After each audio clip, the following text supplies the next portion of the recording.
Vil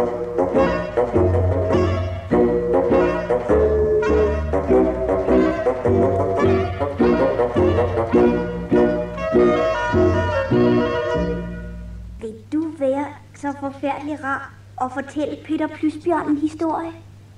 Det vil jeg måske nok. Hvad slags historier holder han mest af? Jeg vil helst høre en historie om mig selv. Nå, det vil du. Ja. Jeg vil. Vil du altså være så rar? Jeg skal prøve på det. Der var engang for meget, meget længe siden, vist så længe siden som sidste fredag, at Peter Plysbjørn boede helt alene i en skov under navnet Petersen. Hvad betyder under navnet? Det betyder, at han havde det navn skrevet med guldbogstaver over sin dør og boede under det. Det forstod Plys altså ikke helt. Jo, nu forstår jeg det. Næsten. Så må jeg måske gå videre. Ja, tak. En dag var han ude at spacere. Pludselig kom han til en åben plads i skoven, og midt på pladsen stod der et stort egetræ, og oppe fra toppen af træet lød der en høj summen. Peter Plysbjørn satte sig ved siden af træet, støttede hovedet mellem begge sine forpoter og gav sig til at tænke. Allerførst sagde han til sig selv: Den summen betyder noget. Man hører jo ikke sådan en summelyd, uden at det betyder noget. Hvis der er en summelyd, så betyder det, at der er nogen, som laver en summelyd. Og den eneste grund, der er for nogen til at lave en summelyd, det er, hvis at man er en bi. Så tænkte han sig igen længe om og sagde så: Og den eneste grund, hvorfor man er en bi, det er, så vidt jeg ved, for at man kan lave honning. Og den eneste grund til at lave honning, det er for, at jeg kan spise den. Og så gav han sig til at klatre op i træet. Han klatrede og klatrede, og mens han klatrede, sang han en lille sang for sig selv, og den lød sådan. Er det ikke sjov, så en bjørn elsker sødt? Som, men sådan er han født. Så klatrede han lidt højere op, og endnu et stykke højere.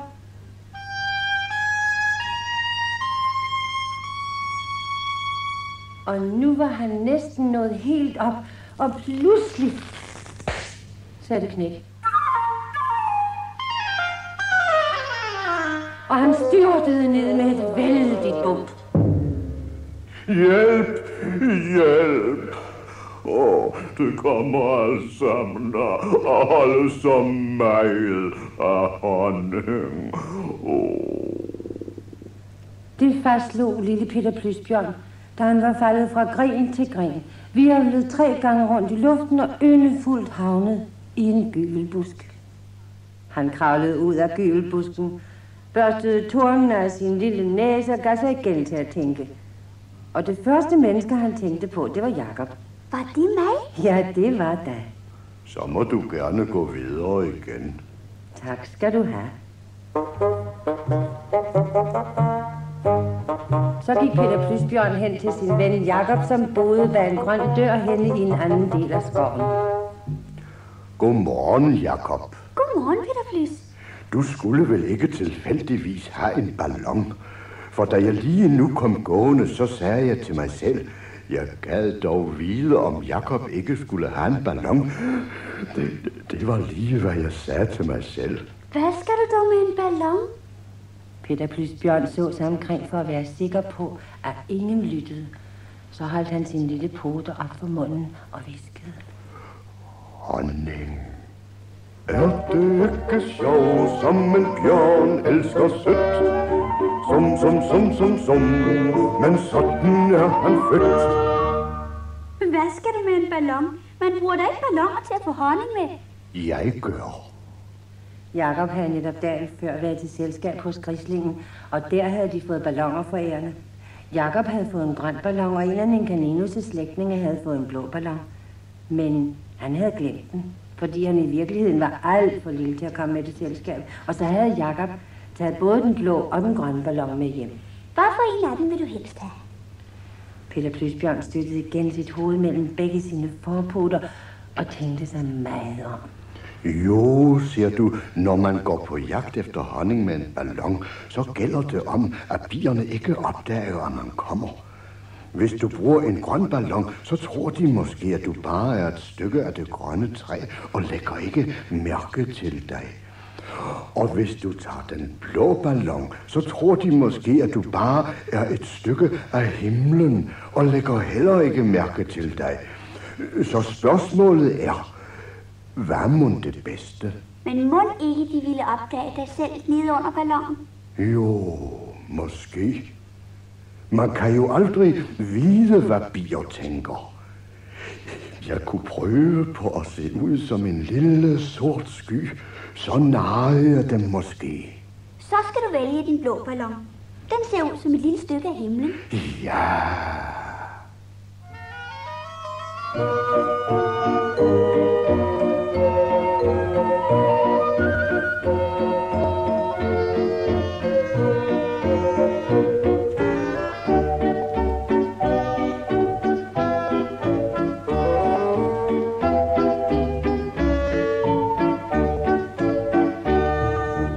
Så drog de begge afsted med den blå ballon, og de tog også Jakobs lille gevær med i tilfælde af, at der skulle ske noget.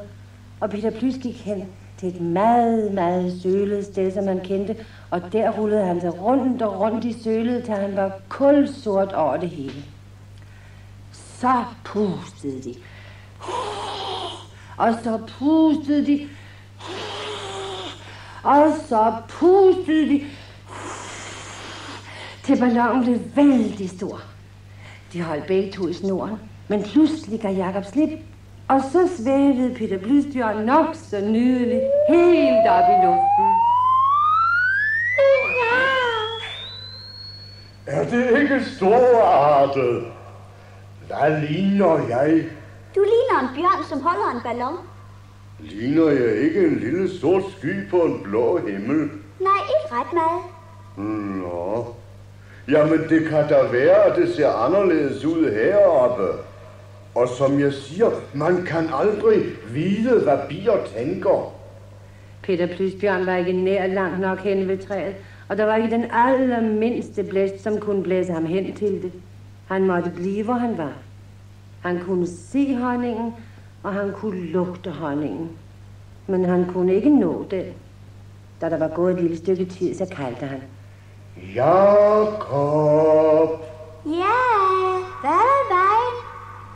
Jeg tror, bierne er blevet mistænksomme. Hvorfor tror du det? Det ved jeg ikke, men jeg tror, de har fået en mistanke. Måske tror de, du vil have fat i deres honning. Man kan aldrig vide, hvad bier tænker. Der blev en lille pause. Så kaldte Peter Plys igen. Jakob! Ja! Har du en paraply hjemme? Ja, det tror jeg nok. Vil du så ikke nok hente den og give dig til at spacere op og ned med den slået op, og så en gang imellem kigge op på mig og sige, det ser virkelig ud til regn. Det skal nok hjælpe, så bierne tror, at jeg er en lille sort sky. Jakob smilede lidt for sig selv og sagde så. Du dumme gamle bjørn. Men han sagde det ikke højt, for han holdt så meget af ham. Og så gik han hjem efter paraplyen.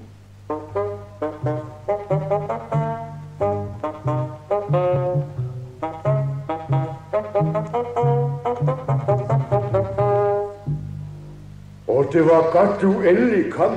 Jeg begyndte at blive helt bange. Jeg har opdaget, at bierne nu virkelig er ved at blive mistænksomme. Skal jeg slå paraplyen op? Ja, men vent et øjeblik. Vi må være meget praktiske. Det vigtigste er, at vi narer dronningebien. Kan du se dernede fra, hvem er den, der er dronningebien? Nej. Nå, det er en skam. Men nu skal du slå paraplyen op og gå frem og tilbage og sige, det ser virkelig ud til regn. Så skal jeg imens synge en lille skysang. Jeg mener sådan en lille sang, som en lille sky ville synge lige nu. Det ser virkelig ud til regn. Det ser virkelig ud til regn. Det ser virkelig ud til regn. Det ser virkelig ud til regn. Det ser virkelig ud til regn. Det ser virkelig ud til regn. Det så virkelig ud til regn. Men bierne blev ved med at summe mistænksomt. Nogle af dem forlod når deres kuber og gav sig til at flyve rundt om den lille sky. Og en af bierne satte sig midt på skyens næse. Jakob! Jakob! Hvad er der i vej? Jeg har fundet ud af noget meget vigtigt. Det er en helt forkert slags bier. Hvorfor tror du det? Jo, det er en helt forkert slags. Og jeg tror også, at de laver en helt forkert slags honning. Og derfor vil jeg hellere komme ned. Hvordan vil du bære dig ad med det? Se, det havde Peter Plysbjørn ikke tænkt på. Hvis han slap snoren, faldt han jo ned. Han tænkte, og til sidst sagde han: Jakob, du kan jo skyde ballonen i tu med din bøsse. Har du den med dig? Ja, selvfølgelig. Men hvis jeg gør det, bliver ballonen jo ødelagt. Ja. Jamen, hvis du ikke gør det, så bliver jeg ødelagt. Jakob indså, at han havde ret, og sigtede meget omhyggeligt på ballonen og skød. Ramte jeg ikke? Jo, du ramte, men ikke ballonen. Om forladelse. Jakob skød igen. Og denne gang ramte han ballonen, og luften sivede langsomt ud. Og Peter Plysbjørn dalede lige så nydeligt ned på jorden.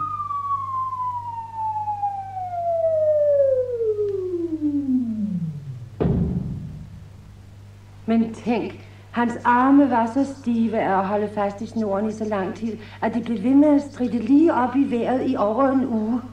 Og hver gang en flue satte sig på hans næse, så måtte han puste den væk. Sådan.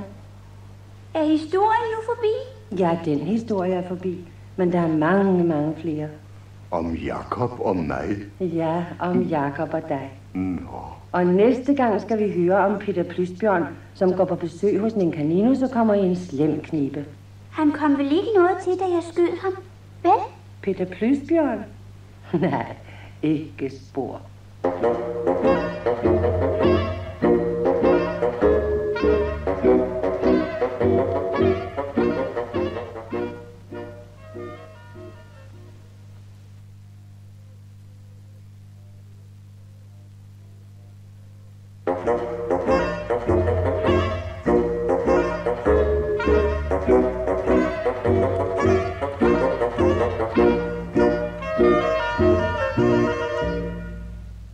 Vil du være så forfærdelig rar og fortælle Peter Plysbjørn en historie?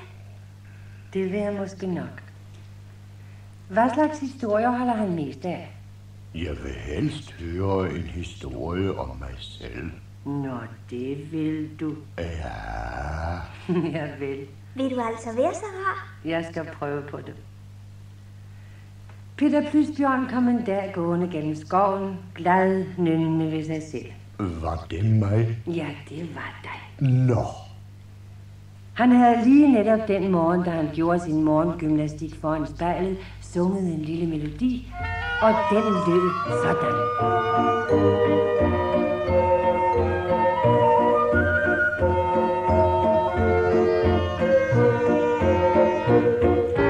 Er det ikke sjov, som en bjørn elsker sødt?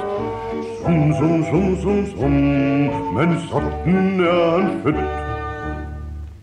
Mens han gik og nynnede, kom han pludselig til en sandhøj, og i denne sandhøj var der et stort hul. Ja, jeg skulle vide meget dårlig besked, hvis det hul der ikke betyder, at her bor Ninkaninus. Og Ninkaninus betyder selskab. Og selskab betyder mad og nogen til at lytte til min lille, fine sang. Han bøjede sig ned, stak hovedet ind af hullet og råbte. Er her nogen hjemme? Der lød en skrabende støj derindefra. Og så blev der stille. Jeg spurgte, om der var nogen hjemme. Nej, du behøver ikke at råbe så højt. Jeg hørte dig udmærket godt første gang. Er der virkelig slet ingen hjemme? Det var da ærgerligt. Nej, slet ingen. Nå. Jamen, der må nu alligevel være nogen, for der er nogen, der siger, nej, slet ingen. Hallo, Ninkaninus. Er det slet ikke dig? Nej. Nå. Jamen, er det ikke Ninkaninus' stemme? Nej, det tror jeg ikke. Det skulle det der i hvert fald ikke være. Nå, det skulle det ikke. Jamen, vil du så ikke være så venlig og sige mig, hvor Ninkaninus er henne? Han er gået hen for at besøge Peter Plysbjørn, som er en af hans allerbedste venner. Nå. Jamen, det er jo mig. Hvorfor mig? Peter Plys? Er du helt sikker? Ja, ganske sikker. Jamen, så kom endelig ind. Ja, tak. Så masede og slid Peter Plys for at komme ind gennem hullet, og omsider lykkedes det ham virkelig. Ninus kiggede grundigt på ham og sagde, ja, du har ret. Det er jo da. Velkommen. Hvem troede du ellers det var? Ja, det vidste jeg jo ikke rigtigt. Men du ved jo, hvordan det er her i skoven. Man kan jo ikke sådan, at alle er ved at komme indenfor i ens hjem. Man må være forsigtig. Har du ikke lyst til en eller anden lille forfriskning? Jo, tak. Plys holdt meget af en lille forfriskning om formiddagen, og han blev vældig glad, da han så Ninkaninus stille tallerkener og krus frem. Vil du have honning eller syltetøj til brødet? Han blev så betaget, og han sagde, begge dele. Men han skyndte sig for ikke at virke ubeskeden at tilføje. Men du behøver ikke at give mig noget brød. I lang tid hørte man ikke hans lille stemme. Man hørte kun, hvordan de lappede i sig.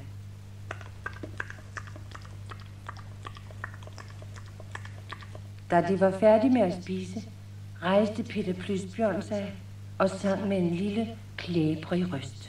Er det ikke sjov, som en bjørn elsker sødt, sommelommelom, men sådan er den født. Lidt efter trykkede han hjerteligt Ninkaninus' poter og sagde, at nu måtte han virkelig gå. Er det nødvendigt? Ja, jeg kunne jo godt blive lidt længere, hvis du... Og han gjorde sig alt muligt umage for at se hende i retning af spisekammeret.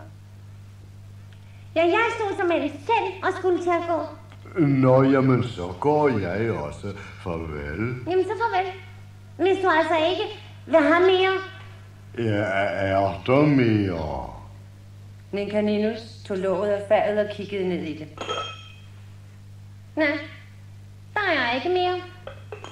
Nej, det tænkte jeg nok. Ja, så må jeg nok se at komme afsted. Farvel.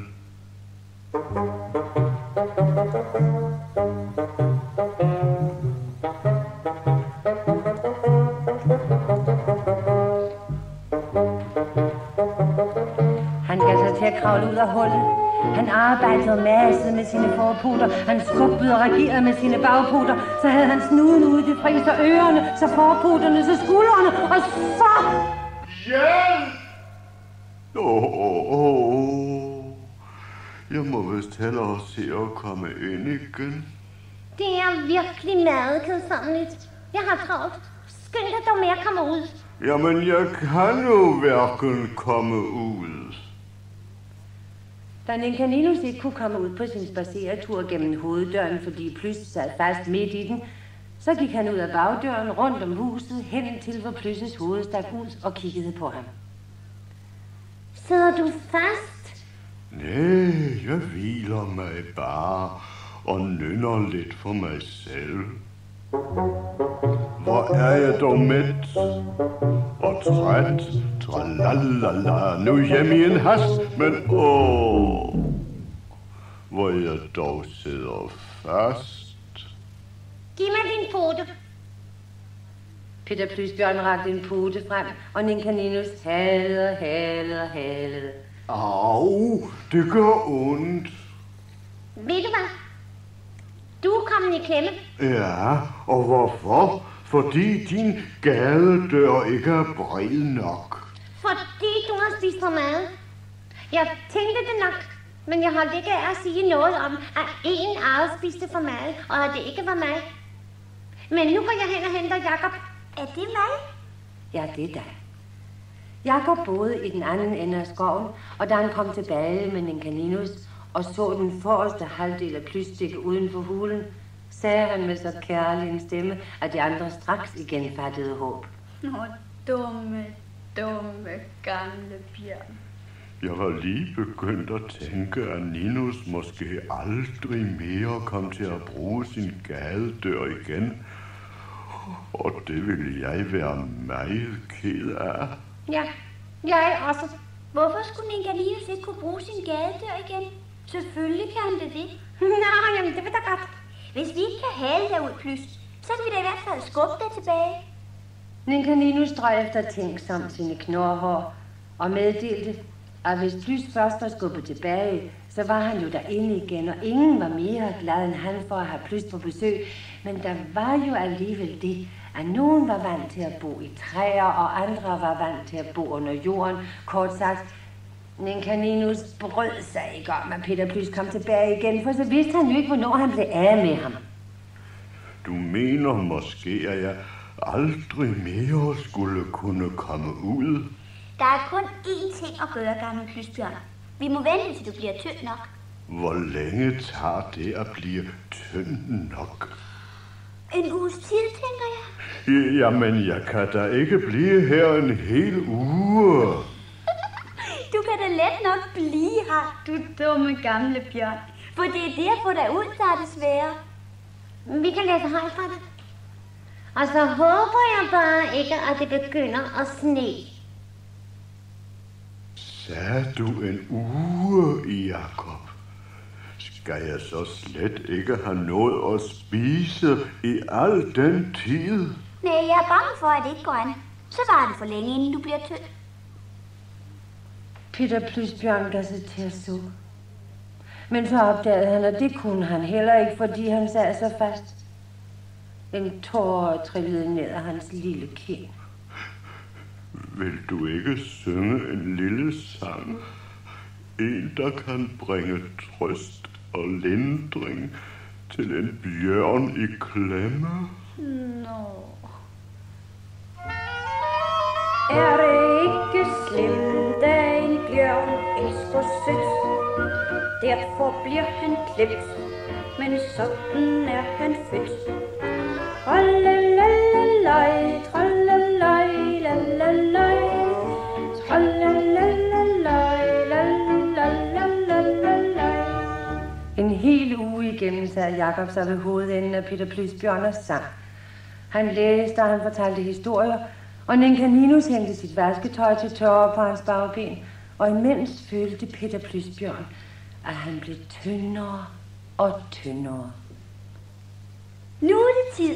Så tog Jakob fat i Plys' forpoter med begge sine hænder, og Ninus tog fat i Jakob, og alle Ninus' venner tog fat i Ninus, og alle Ninus' slægtninge tog fat i Ninus' venner, og så trak de, og så trak de, og så trak de. Længe sagde Plys ikke andet end... Au! Men pludselig sagde han akkurat ligesom når en prop kommer ud af en flaske.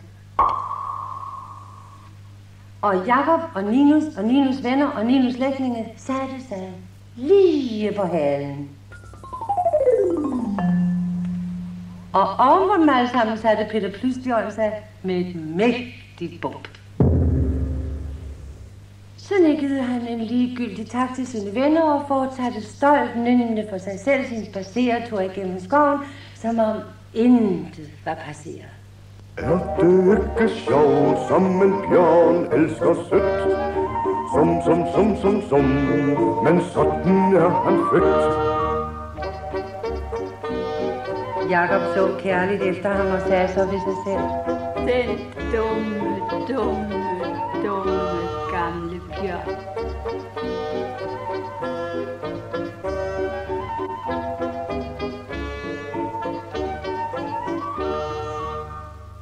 Er historien nu forbi? Ja, den historie er forbi. Men der er mange flere. Om Jakob og mig? Ja, blandt andet. Og næste gang skal vi høre om Peter Plysbjørn og grislingen, som går ud på jagt og næsten fanger et væseldyr. Ja. Han blev vel ikke syg af at blive så tynd? Peter Plysbjørn? Ikke spor.